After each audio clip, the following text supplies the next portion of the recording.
अभी तक दो ही गठबंधन लड़ रहे थे। एक गठबंधन कौन थी?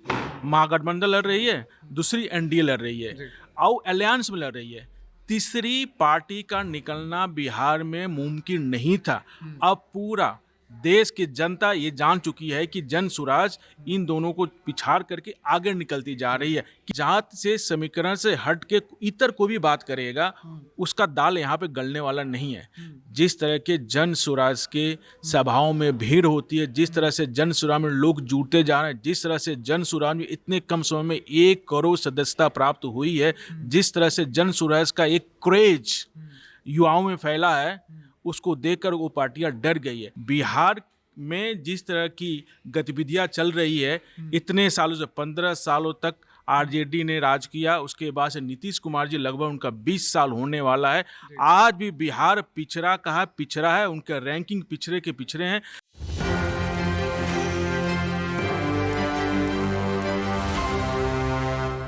नमस्कार, एक न्यूज़ 24 देख रहे हैं आप और मैं हूं आपके साथ सिद्धेश सिंह। आपको बता दें कि दिल्ली विधानसभा का चुनाव जैसे ही ख़त्म होता है तो बिहार की राजनीति शुरू होती है। लेकिन आपको बता दें कि बिहार में जिस तरीके से तापमान बढ़ रहा है, उसी तरीके से बिहार में राजनीतिक हलचल और राजनीतिक सियासियों में का भी पारा जो है वो हाई हो रहा है। आपको बता दें कि जहां एक ओर राजद अपनी ओर गठबंधन की बात कर रही है और अपने तरीके से पूरे बिहार को साधने का काम कर रही है, वही एनडीए फिर से नीतीश कुमार के नेतृत्व में चुनाव लड़ रही है। लेकिन सवाल ये है कि जनसुराज भी इस बार बिहार विधानसभा चुनाव में एक अहम भूमिका निभाने के लिए निकल पड़ी है। तो इस सीएम की रेस में आखिर चेहरा किनका आता है? जनसुराज इस बीच मझधार में कहाँ तक अपने आप को तलाशती है? सबसे पहले सर आपका स्वागत। हमारे साथ अभी बातचीत करने के लिए जनसुराज पार्टी के प्रवक्ता मनोज कुमार बैठा जी हैं। सबसे पहले सर साहब आपका स्वागत है। बिहार में अभी राजनीतिक माहौल क्या है? जी बहुत बहुत धन्यवाद, आपके चैनल को बहुत शुभकामनाएं। बिहार में जन सुराज को लेकर के बहुत ही अच्छा माहौल है। ये देश में ही नहीं पूरे विश्व में ऐसी पहली पार्टी बनी है जितने कम समय में इतने लोगों के पास पहुंच गई है, जिसका समर्थन केवल बिहार से नहीं, बिहार के जो लोग देश के कोने में रहते हैं या देश के बाहर विदेशों में रहते हैं वो भी इसका समर्थन कर रहे हैं। बिहार में जिस तरह की गतिविधियां चल रही है, इतने सालों से 15 सालों तक आरजेडी ने राज किया, उसके बाद से नीतीश कुमार जी लगभग उनका 20 साल होने वाला है। आज भी बिहार पिछड़ा कहा पिछड़ा है, उनका रैंकिंग पिछड़े के पिछड़े हैं। आज भी पलायन हो रहा है, आज भी स्वास्थ्य के लिए लोग बाहर जाना पड़ता है, आज भी शिक्षा के लिए लोग बाहर जाते हैं, आज भी यहाँ पे भ्रष्टाचार हो रहा है।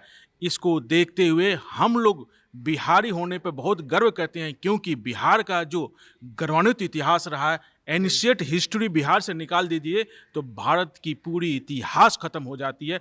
उस धरती को इन पॉलिटिकल पार्टीज ने ऐसी हालत बना दी कि बिहारी जब दूसरे राज्यों में जाता है और कहता है कि मैं बिहार से हूं, तो उसको अपमान सहना पड़ता। उस अपमान को न सहना पड़े, इसलिए हम तीसरे विकल्प के रूप में हम बिहार में अपने आप को राजनीतिक एस्टेब्लिश करना चाहते हैं, ताकि जो बिहार का खोया हुआ गौरव है हम वापस ला सकें। मनोज जी, आपने एक बात कही कि हम तीसरे विकल्प के रूप में आए, यानी जनता का जो मूड मीटर है 2025 को लेकर पहला विकल्प क्या होगा? ये पहला दूसरा विकल्प की बात नहीं है। तीसरा विकल्प कहने का मतलब ये है कि अभी तक दो ही गठबंधन लड़ रहे थे। एक गठबंधन कौन थी? महागठबंधन लड़ रही है, दूसरी एनडीए लड़ रही है और अलायंस में लड़ रही है। तीसरी पार्टी का निकलना बिहार में मुमकिन नहीं था। अब पूरा देश की जनता ये जान चुकी है कि जन सुराज इन दोनों को पिछाड़ करके आगे निकलती जा रही है, किसी से अलायंस भी नहीं कर रही है। ये जो पार्टियां लड़ रही है अलायंस में, अकेले लड़ के दिखाएं तो किसी को बहुमत आने की, कुछ सीट निकलने की कोई चांस ही नहीं है। छोटा सा रोकना चाहूंगा, आपने कहा कि ये पार्टियां अलायंस होकर चुनाव लड़ रही हैं। जनसुराज के पास कितने लोगों से ऑफर आए, कौन कौन पार्टियों से ऑफर आए, एक बार हमें भी बताइए। किसी पार्टी से कोई ऑफर नहीं है। हमने शुरुआत में ही ये घोषणा कर दी थी कि हम किसी के साथ अलायंस नहीं करने जा रहे हैं। हम अकेले अपने स्टैंड पे लोगों के बीच में जाएंगे, जनता के बीच में जाएंगे। अल्टीमेटली वोट कौन देगा? जनता। चुने कौन? जनता। त्रास कौन है? जनता। रोजगार किसको नहीं मिले? जनता को। अच्छी शिक्षा व्यवस्था की वजह से कौन त्रास हो रहा है? जनता। जिस तरीके से दोनों पार्टियों का दबदबा रहा और जिस तरीके से उन्होंने काम किया, इस पे भी आपने प्रकाश डाला। लेकिन सवाल ये होता है कि दोनों जो पार्टियां हैं, एक और मान लीजिए एनडीए कह लें और दूसरी वो राजद यानी महागठबंधन की पार्टी, वो दोनों ऐसा मानती हैं कि जनसुराज का अभी भी कोई अस्तित्व ही नहीं है बिहार में। ये दोनों पार्टी ना समीकरण पर काम करती है, वो भी जाति के समीकरण पे। तो उनको लगता है कि जात से समीकरण से हट के इतर को भी बात करेगा, उसका दाल यहाँ पे गलने वाला नहीं है। जिस तरह के जन सुराज के सभाओं में भीड़ होती है, जिस तरह से जन सुराज में लोग जुड़ते जा रहे हैं, जिस तरह से जन सुराज में इतने कम समय में 1 करोड़ सदस्यता प्राप्त हुई है, जिस तरह से जन सुराज का एक क्रेज युवाओं में फैला है, उसको देखकर वो पार्टियां डर गई है।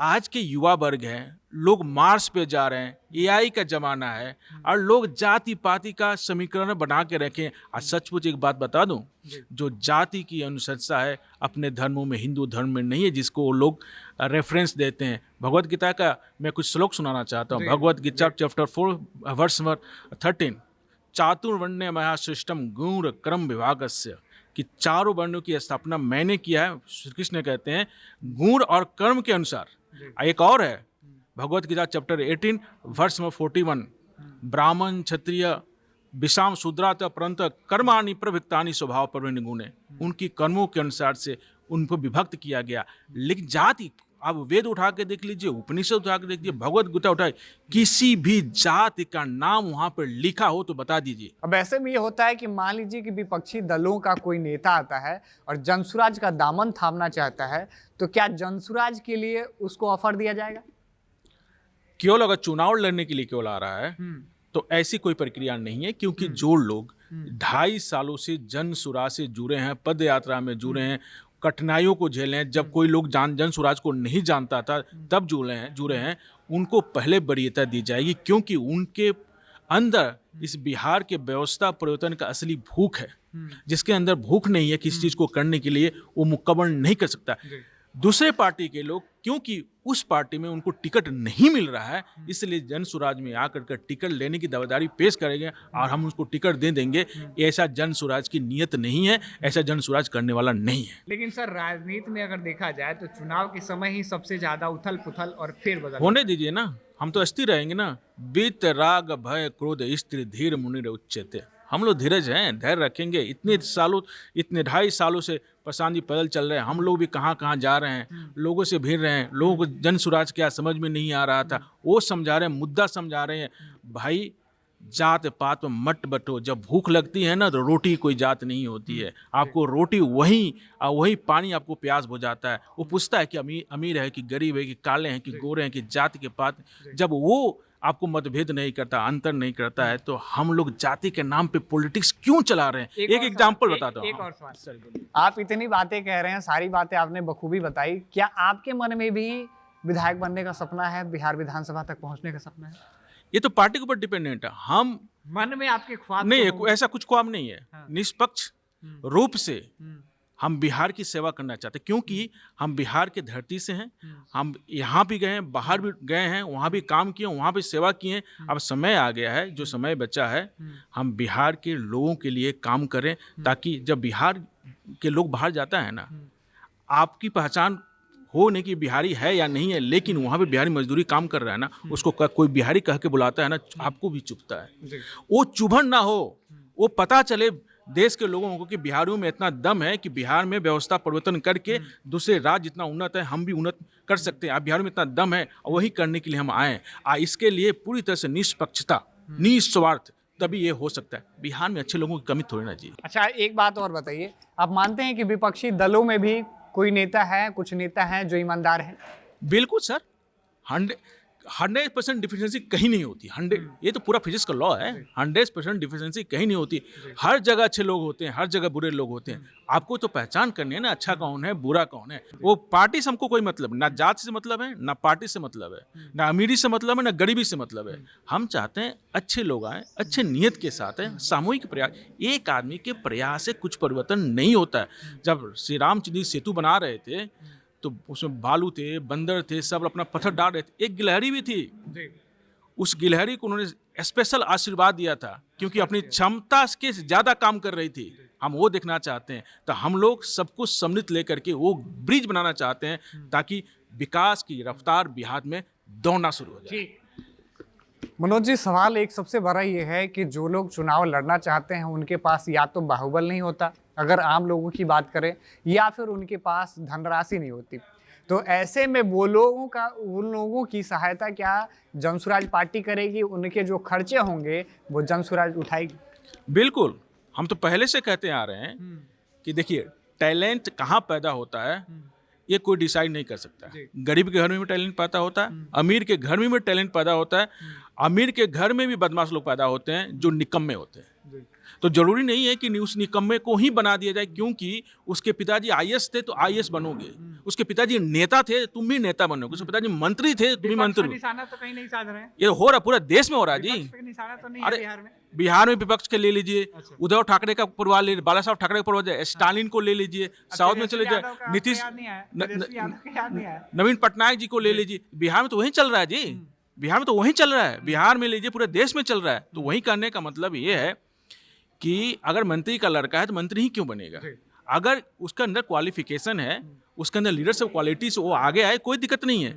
अगर ऐसी होती कि उसके पिताजी बने हैं तो वो बेटा भी बनेगा, तो आइंस्टाइन का लड़का आइंस्टाइन क्यों नहीं बना? क्योंकि वो रिसर्च नहीं कर पाया, क्योंकि उसको प्रूफ करना पड़ता है। लेकिन पॉलिटिक्स में कुछ प्रूफ नहीं करना पड़ता है। इस बिहार में अच्छे सोच वालों को, अच्छे विजनरी लोगों की कमी बिल्कुल नहीं। हो सकता है उसके पास उतने पैसे नहीं है जो लगा करके चुनाव लड़े, क्योंकि चुनाव महंगा होगा। ये बात अटल बिहारी वाजपेयी बोले थे कि जिस तरह से चुनाव में लोग पैसा बहाते हैं और कॉरपोरेट उसमें इन्वॉल्व होती है, वो दूर नहीं है जब इस देश की राजनीति कॉरपोरेट के हाथों की दासी बन जाएगी। वो चरितार्थ हो रहा है ना, उसको तोड़ने के लिए जनसुराज आया है, तो इसको तोड़ने के लिए। तो हमारे साथ थे जनसुराज पार्टी के प्रवक्ता मनोज कुमार बैठा जी, जिनसे हमने खासकर अगर बातचीत करें तो बिहार में सीट शेयरिंग फॉर्मूले को लेकर जो जनसुराज में दांवपेच थी, किनको मिलेगा कितनी सीटें, किस वर्ग को कितनी सीटें यहाँ से डिसाइड की गई हैं, साथ ही उन लोगों का भी जनसुराज कहीं ना कहीं अब स्वागत करती है जिनके पास ना बाहुबल है और ना ही पैसे हैं, लेकिन राजनीति में अगर उनकी वहाँ से अच्छी पहचान है, अगर बिहार की विकास की बात करते हैं तो जनसुराज उन लोगों का स्वागत करती है। अभी के लिए फिलहाल इतना ही, देखते हैं एक न्यूज़ 24।